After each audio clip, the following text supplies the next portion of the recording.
Film की शुरुआत में पुरुषों के एक झुंड को जेल में घसीटा जाता है। सैन्य पुलिस ने उनकी आंखों पर पट्टी और हाथ बांधकर उन्हें बेरहमी से पीटा। उन्हें अदालत की सुनवाई या फैसले के बिना गिरफ्तार कर लिया गया है और इसका कोई सुराग नहीं है कि उन्हें कुछ दिनों, महीनों या वर्षों के लिए कैद किया जाएगा या नहीं। कुछ दिनों बाद पुलिस उन्हें अलग अलग सेल में अलग करने और एकजुटता में उन्हें प्रताड़ित करने का फैसला करती है। 3 कैदियों पेपे, मॉरिसियो और फर्नांडीज को कुछ मील दूर एक प्रतिष्ठान में स्थानांतरित कर दिया गया। पुलिस उन्हें खेलने के सामान के रूप में देखती है और उनके साथ ऐसा व्यवहार करती है।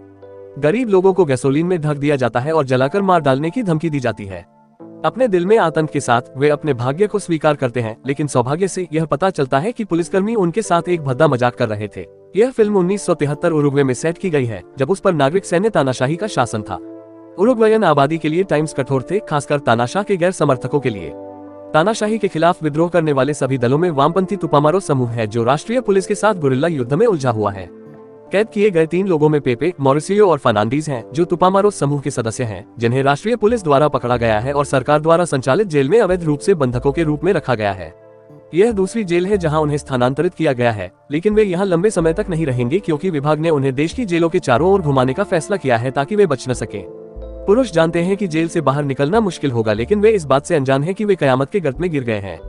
सुबह वे अपनी कोठरी में खिड़की से बाहर देखने की कोशिश करते हैं। जेल प्रहरियों को एहसास होता है कि उनकी सरकार के खिलाफ जाने के लिए पुरुषों को सूरज की रोशनी देखने का अधिकार नहीं है। अगले घंटे में खिड़कियां ढकी हुई हैं। 12 महीने बाद दृश्य बदल जाता है। जैसा कि गार्ड चाहते थे, पेपे, मॉरिसियो और फर्नांडीज ने 1 साल में सूरज की रोशनी नहीं देखी। उन्हें सिर्फ जीने के लिए पर्याप्त भोजन दिया गया है और कोई अतिरिक्त सुविधाएं नहीं दी गई हैं। उन्होंने इस दौरान किसी से बात भी नहीं की है, क्योंकि ऐसा करने पर उन्हें बेरहमी से पीटा जाता था। आखिरकार उनके लिए फिर से स्थानांतरित होने का समय आ गया है और तीनों को थोड़ा बेहतर जीवन की उम्मीद है। जैसा कि उन्हें उम्मीद थी, उन्हें बिस्तर के साथ जेल में डाल दिया गया है। यह उन लोगों के लिए सबसे बड़ी विलासिता की तरह लगता है जो कंक्रीट के फर्श के आराम के आदी थे। एक दिन कमांडर मॉरिशियो के पास आता है और उसे बताता है कि उसे अपने परिवार से मिलने का मौका मिल रहा है, जिसने उसे नहीं मिलने पर मुकदमे की धमकी दी है। हालांकि उन्हें इस बारे में चुप रहना होगा कि किसान वर्ग में उनके साथ कैसा व्यवहार किया जा रहा है। उसे महीनों में नहलाया जाता है, नए बाल कटवाए जाते हैं और इस अवसर के लिए नए कपड़े दिए जाते हैं। अंत में वह दिन आता है जब मॉरिशियो अपने माता पिता और बेटी से मिलने जाता है। इस मुलाकात से अभिभूत होकर उनकी आंखों में आंसू भर आए हैं। हालांकि अगली बात वे जानते हैं, मॉरिसियो को घसीटा जा रहा है क्योंकि मिलने का समय समाप्त हो गया है। वह विरोध करने की कोशिश करता है और अपने परिवार के सामने पीटा जाता है। वे रोते हैं कि उनके बेटे के साथ कैसा व्यवहार किया जा रहा है, लेकिन इसके बारे में कुछ नहीं कर सकते। 1 साल से भी कम समय के बाद उन्हें उनकी चौथी जेल में स्थानांतरित कर दिया जाता है। मॉरिसियो और फर्नांडीज को छत पर एक खिड़की के साथ भूमिगत कोशिकाओं में रखा गया है। कभी कभी सैनिक उन्हें खाना और पानी देते हैं, लेकिन ज्यादातर दिन उन्हें भूखा ही रखा जाता है। महीनों तक प्यासे रहने के बाद कैदियों को खिड़की से पानी की एक धारा गिरती हुई दिखाई देती है, लेकिन यह एक गार्ड के पेशाब करने जैसा होता है। जैसे जैसे समय बीतता है, लोग शोर के माध्यम से एक दूसरे से संवाद करने लगते हैं। वे गिनते हैं कि कोई दीवार पर कितनी बार दस्तक देता है और इसे वर्णमाला से संबंधित करते हैं। यह उन्हें एकांत कारावास में करने के लिए एक गतिविधि देता है और उनके अकेलेपन में मदद करता है। हालांकि पेपे के लिए यह अलग है, जो अकेले एक अनाज साइलो के तल पर होता है। उसके एकमात्र मित्र चींटियां और कीड़े हैं। दस्तक के साथ संवाद करने के 1 वर्ष से अधिक समय के बाद मॉरिशियो और फर्नांडीज उसी तरह शतरंज खेलने में सक्षम हैं। उनकी उंगलियों के क्लोजअप से पता चलता है कि लगातार दस्तक देने के कारण वे खरोंच और घायल हो गए हैं। दूसरी ओर पेपे की मानसिक स्थिति खराब हो जाती है क्योंकि उसे प्राप्त यातना के बारे में मतिभ्रम होने लगता है। वह अक्सर अपनी माँ को खिड़की से देखता है और सोचता है कि मतिभ्रम वास्तविक है। वहीं उसकी माँ बाहर अपने बेटे से मिलने की अनुमति लेने की कोशिश कर रही है। वह घंटों बारिश में खड़ी रहती है। इससे पहले उसे बताया जाता है कि वह परिवार से मिलने जुलने के लिए उपलब्ध नहीं है, क्योंकि वह एक राष्ट्रीय आतंकवादी है। पेपे अक्सर 2 सैनिकों को एक लड़की के बारे में बात करते हुए सुनता है, जिसमें उनमें से एक में दिलचस्पी है। वह उनकी कहानी पूरी तरह से जानता है और जानता है कि लड़की को प्रभावित करने के लिए सैनिक को क्या करना चाहिए। एक दिन वह महीनों बाद बात करता है और सिपाही से कहता है कि वह लड़की को प्रेम पत्र लिखे। वह उसके लिए पत्र लिखने की पेशकश भी करता है अगर उसे एक कलम और एक कागज दिया जाए। सिपाही उसका अपमान करता है और उसे मूर्ख कहता है, लेकिन कुछ दिनों बाद वह देता है और पेपे से सलाह मांगता है। उसकी मदद से आदमी लड़की को एक सुंदर पत्र लिखता है जिसे वह पसंद करता है और उसे प्रभावित करने में कामयाब होता है।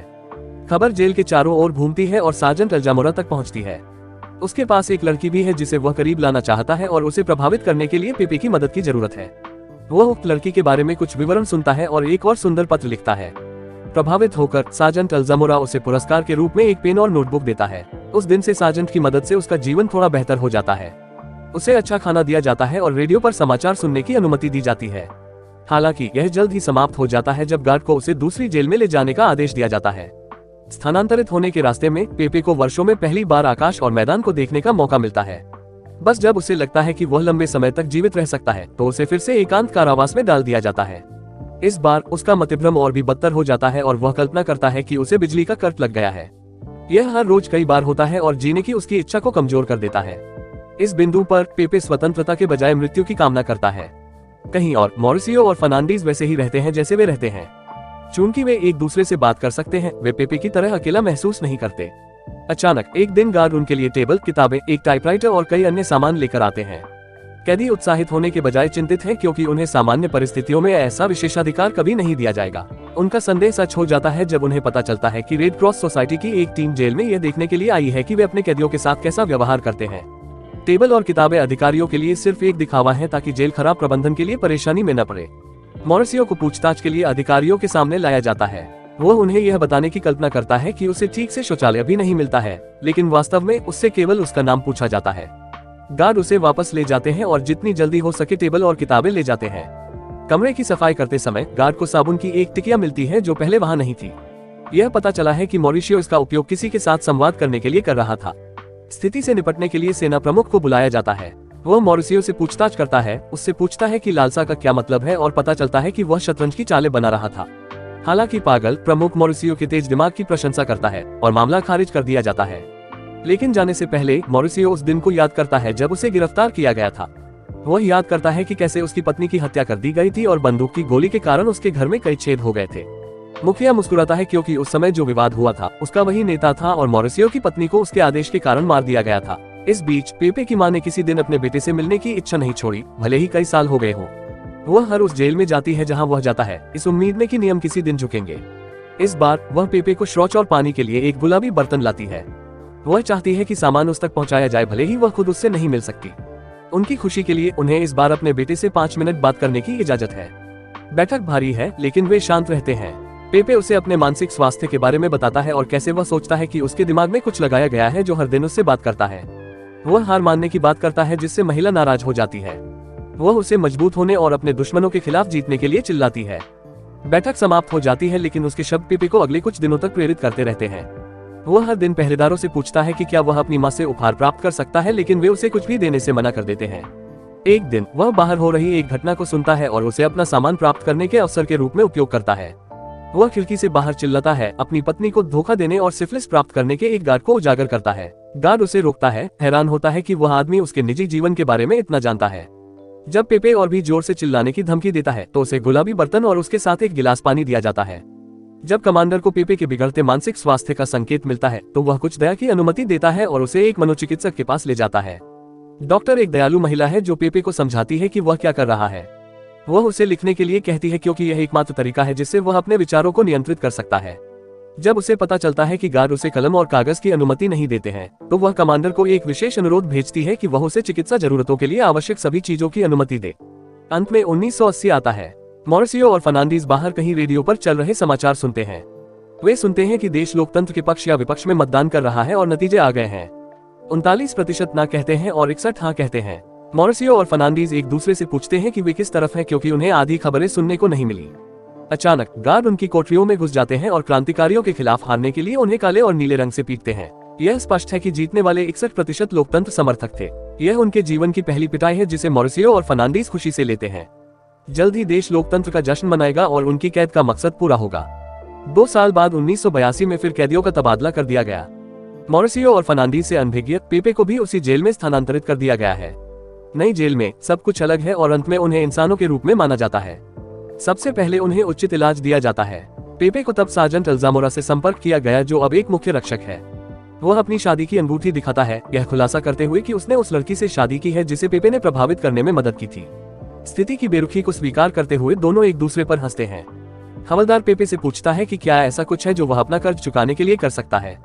निम्नलिखित दृश्य में मॉरिसियो, फर्नांडीज और पेपे बाहर फिर से मिल जाते हैं। वे पिछले 1 दशक में एक दूसरे के करीब रहे हैं लेकिन उन्होंने कभी एक दूसरे का चेहरा नहीं देखा। धूप और ताजी हवा का आनंद लेते हुए वे 1 घंटे के लिए बाहर बैठ जाते हैं। यह लगभग वैसा ही है जैसे थोड़े समय की अवधि ने उन्हें उन सभी चीजों से ठीक कर दिया है जिनसे वे अपने कारावास के बाद से गुजरे हैं। इसके बाद हम कैदियों को आईने में देखते हुए देखते हैं। आखिरी बार जब उन्होंने खुद को देखा तो वे जवान और खुश थे। उन्हें यह देखकर दुख होता है कि समय और अनुचित व्यवहार ने उनके साथ क्या किया है। फिर भी शौचालय जाने, रोज खाना खाने और इंसान की तरह जीने की आजादी तोहफे में ले लेते हैं। जब उन्हें मौका मिलता है तो तीनों अपने कक्षों के माध्यम से एक दूसरे से बात करते हैं और एक दूसरे से दूसरे साथी क्रांतिकारियों के बारे में पूछते हैं। उनके कुछ दोस्तों की मृत्यु हो गई और कुछ के बारे में कहा जाता है कि वे जेल से जेल जाते हुए उनकी तरह जी रहे हैं। पेपे ने उस गमले में एक बीज बोया जो उसकी मां ने उसे उपहार में दिया था। दिन बीतते हैं और बीज एक पौधे में विकसित होता है। तीनों अब साफ कपड़े पहनते हैं, अन्य कैदियों के साथ बातचीत करते हैं, खाना बनाते हैं और एक अच्छा जीवन जीते हैं। फिर 1985 में पेपे को कमांडर के कार्यालय में बुलाया गया और कुछ कागजात पर हस्ताक्षर करने के लिए कहा गया। कमांडर ने पेपे को बाहर मारने की धमकी दी और खुलासा किया कि वे वास्तव में रिलीज पेपर हैं। लोकतंत्र की स्थापना के साथ ही इसके लिए लड़ने वाले क्रांतिकारियों को मुक्त किया जा रहा है। फर्नांडीज और मॉरिसियो को भी अन्य सभी कैदियों के साथ रिहा कर दिया गया है। लेकिन जैसे ही दूसरे चले जाते हैं, मॉरिशियो किचन में देर तक बर्तन साफ रहता है। 12 साल जेल में रहने के बाद वह लगभग इस बात से डरा हुआ है कि बाहर उसके लिए जीवन क्या है। निम्नलिखित दृश्य में कैदी एक बस में सवार होते हैं और उन्हें शहर ले जाया जाता है। लोकतंत्र के लिए लड़ने वाले वीरों के जयकारे लगाते हुए लोगों की भीड़ बाहर उनका इंतजार करती है।